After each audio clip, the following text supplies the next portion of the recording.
Welcome to the St. Benedict's Episcopal School podcast, planting seeds, cultivating critical thinking, creativity, community, and lifelong learning. Here we'll take you on a transformative journey into the inner workings of this unique school and the people behind it. So sit up straight, school's in. And here's your host and head of school, Father Brian Sullivan.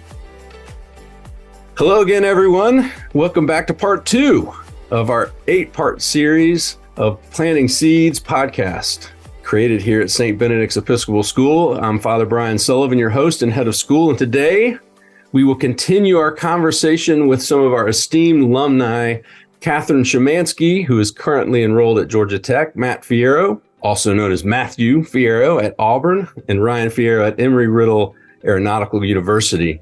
As you heard before, they are doing some incredible things, and we can't wait to dig back in. So let's kick off part 2 of this conversation, hearing about the reflections. Welcome again, Kat, Matthew, and Ryan. We're thrilled to have you here today for part 2. Matt, you mentioned it. You found your group of friends pretty quickly, it sounds like, at Auburn. What are some other ways that you built community, having been in such a small community here at St. Benedict's, that you've taken that on into college? I mean, for me, it was just going out and talking to people. The way I met people in college was, I think, my second day being here, the first week of all orientation stuff. So my second day of that orientation, I went out and just started talking to people. And so the first people I met, I played some ultimate frisbee with, and now 3 of them are my roommates. One of them is my girlfriend. I still talk with pretty much all of them except for a few. Not one of them being your girlfriend. Yeah. Just slip that one in there, Matt. And that's the same thing in high school, was just, going out and talking to people. And so we still continue to do that. I made my friends, and then we continued to talk to other people throughout the semester, and now I'm still close with them. And so, yeah, it's really just, even for some people, it might be uncomfortable at first. For me, it was a little uncomfortable to, go to this college, this 30,000 people, and just start talking to people. And it really just starts like that. It's as simple as that. I think that Ryan and I definitely had a little bit of a different experience, because when we ended up coming to college, it was still the end of COVID. So things were still online. People weren't really going out. So I made friends with the roommates in the hall of the dorm that I was staying in, but I wasn't really able to explore in the same way that Matthew was talked about, going out and talking to people or meeting people. That really still wasn't a thing. So I did end up becoming a tour guide for Georgia Tech for some time. And the one thing that I would always tell the prospective families about Tech particularly was to join a club or to join an organization or to go out and do something that involved an activity where you could meet people, which I think is exactly what Ryan did. So I'll let Ryan also talk on that. But joining organizations and finding people that have a common interest, that's a great way to make friends. We would come back and we'd talk with parents who had, I believe, children at St. B's at the time were looking to outplacement. Yep. Right. But one thing I did mention every time we did one of those was always, join a club. Just join any club. Just get out there. And that's how you meet people. And that's been how I usually meet people, especially, after kind of COVID settled. Even still, there was, it was Florida, so rules were a little bit looser here. Yeah, that was one of the things that it did take a little bit for me to get out there and meet people at the time. And I did struggle with that a bit. But eventually, when I talked to more people and joined different clubs, and I got out there and made new friends. So definitely, I think I'll still say this to whoever is listening, that is the best way to get out there and meet people, is just join a club, just do whatever. Yeah. Well, when I referred to you, I was specifically referring to the fact that you joined your F1 Formula team, and now you have a whole bunch of engineering buds that you hang out with because you have a very similar interest in cars. Yeah, I did meet my roommates now through the team. So yes. Okay, that's what I thought. And my friend group. Yeah, so that's I did meet my other friend group through another club. Pause on campus was the cat club.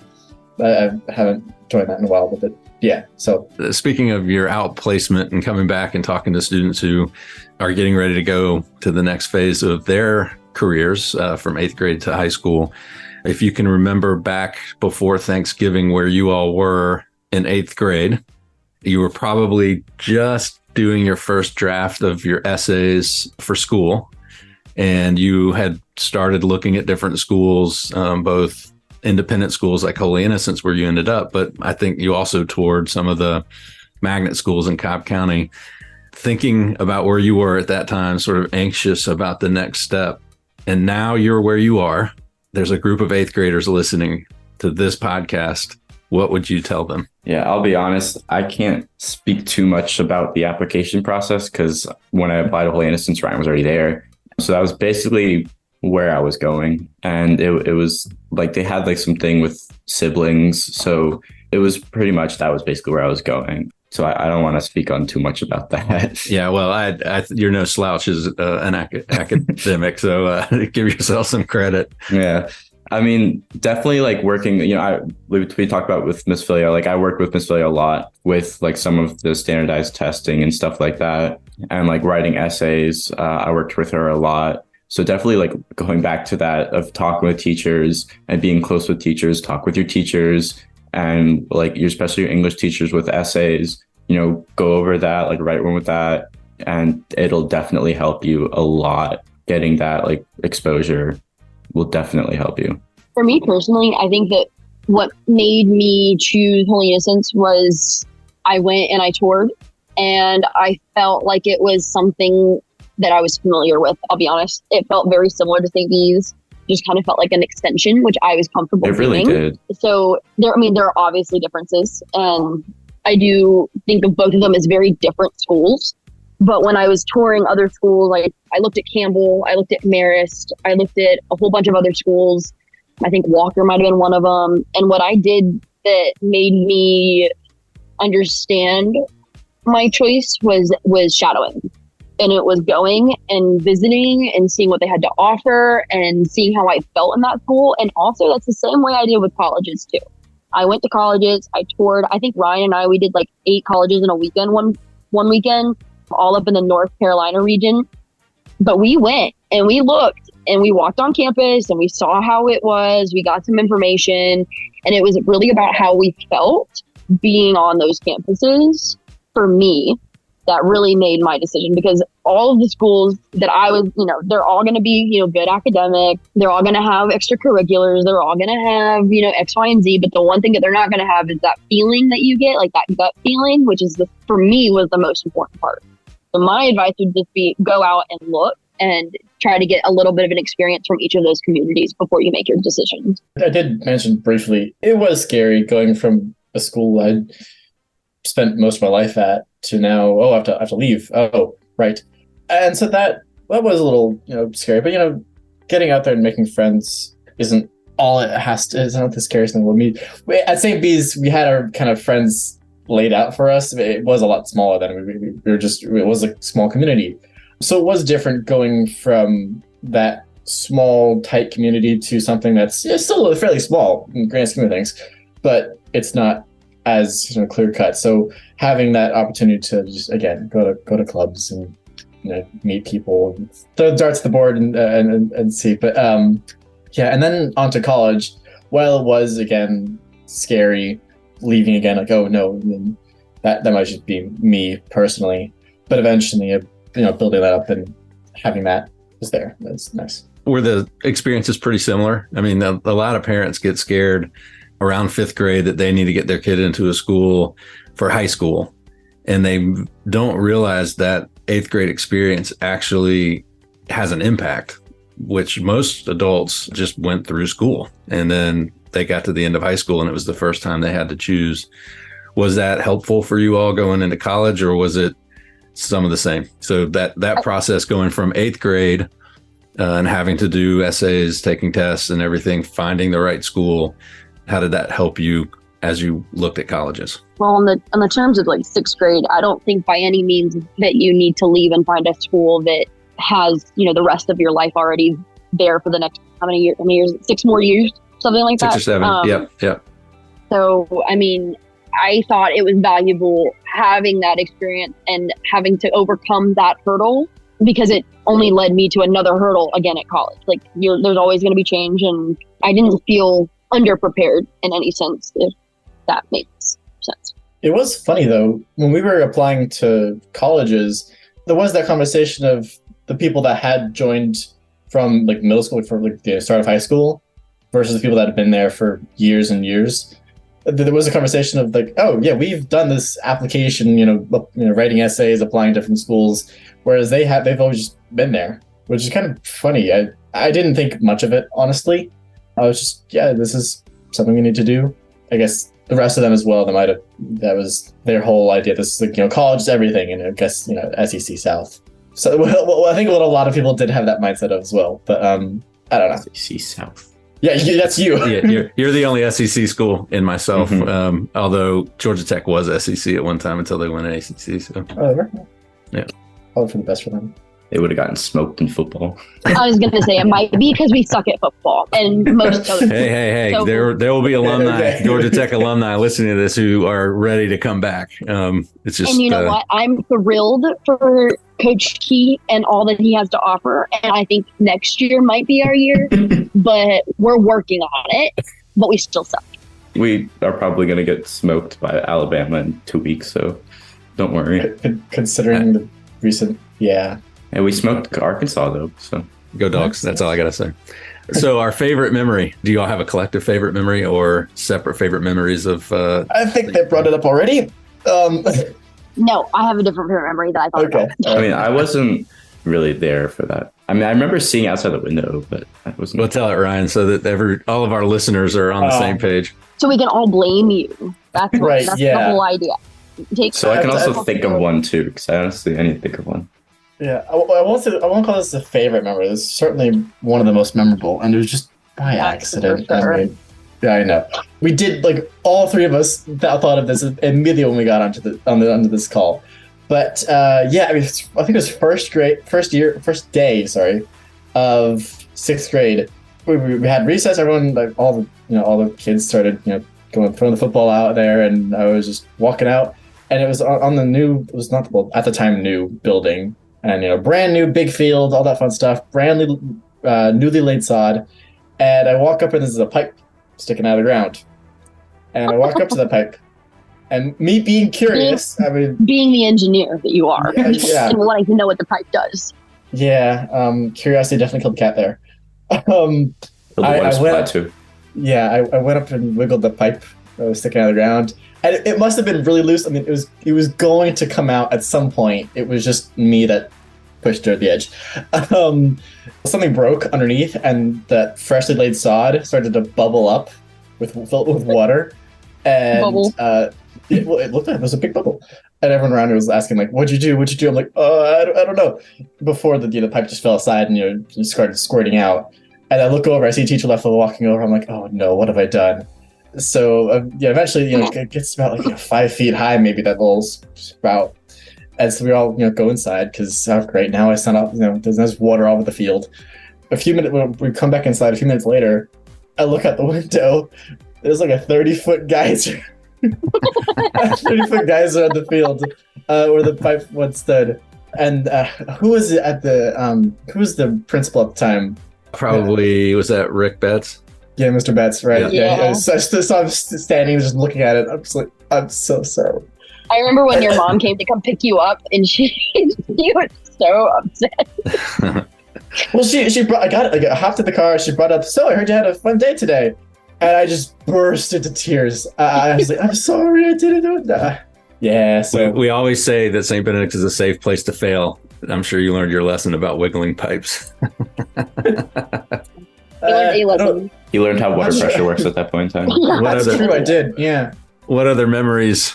So when we were talking about the middle school building, and I was thinking about memories that we had when we were first there, and we were the 8th grade class, and we were the first inaugural class. And so we were treated a little better than most people probably would have been. And so there was one day at the end of like 8th grade when we were pretty much wrapping everything up, and we were getting towards the week of finals where it's mainly focused on finals, and we had an extra week before we were done, an extra week before everybody else. We had Mr. Matt, who was teaching math at the time, come, and he brought his like PS4, and he brought Guitar Hero in. We ordered Moe's, and we were walking around in our socks with our pillow pets, and it was the epitome of just being the happiest kid anybody could ever be. Now, I mean, obviously that doesn't still happen, but We have some fun around here. I mean, that's the way to describe it. There's definitely still fun that occurs, but that was like, I still look back on that and remember just being so happy. Yeah, you guys were definitely treated pretty well. I think my class... We had a small group, so yeah. My class was a little infamous for getting a little talkative and loud during the day. We definitely got in trouble a lot for being way too loud, and people like teachers like down the hall like being like, hey, we can hear y'all all the way down there. But you guys just loved each other a lot. Exactly. No, we were very loud. It was kind of bad. Anyways, I can't give as much detail on it, but I know like I have two pretty big ones. Was the New York Washington trip. That was a ton of fun, and it was, I think, my first time going to DC. But no, it was a lot of fun. You know, the bus rides, the airplane, seeing all the stuff. It was great. And then also in 8th grade, when we had the little youth passing league, I loved that. I think that year we won the championship. You did. We got the trophy still up in front. One day when I came back, I took a picture of it and sent it to one of my friends who played there. And I was like, no, that was a lot of fun. And it was a great experience and a lot of fun. Awesome. Well, real quick, 2 of you are graduating. Ryan, what are you up to after May, whatever, June, whatever? Well, I'll still be here. I'll probably be taking 5 years to graduate. I'm no honor student, so only honor students really graduate in 4 years with an engineering degree. Hey, now, but so there are 7th years at Tech still finishing their undergrad. Cut it, like, really hope give that's yourself not a break. Yeah, I don't think it will be, but nonetheless. Just give your all a break. You're at the top schools in the country, if not the world. So easy does it. Oh, I've joked about this, the school being fairly easy to get into and then hard to stay in. But I've made it this far, so hopefully I can. Yep. One more year at least for Ryan. Kat, what are you up to? What are you doing? That's a great question. So I'm definitely back and forth a lot with my future career plans. I've thought about becoming a teacher because St. Benedict's is so awesome, and I'd love to come back and teach. I know somebody who's hiring. Me too, actually. It's funny you mentioned that. And so I thought about that. I am majoring in psychology, so I thought about becoming a psychologist or even a school psychologist. So I know that St. Benedict's might have a position for that at one point in time, maybe. I've also considered going to grad school, which I think is what I'm aiming towards. I would love to go to grad school and actually get a degree in criminology and possibly end up doing forensic psychology. So I actually have an internship lined up in the spring with GBI, which is the Georgia Bureau of Investigation. And then you and my daughter Maggie need to talk. It's the stuff that's interesting. She's looking at law and intelligence also. I'm not sure You're on the psychology I'm not sure side. laws for me, but the criminal part, yeah, we can definitely agree on that. Yeah. And then Matthew, I guess you're one more year, huh? Mm-hmm. Awesome. So I'm finance major. So next summer I've applied to I don't even know how many internships. And so I've done a few interviews. I've done a few virtual recordings of myself I've submitted. So really just waiting to hear back. Most of the stuff I'm looking at is something in banking.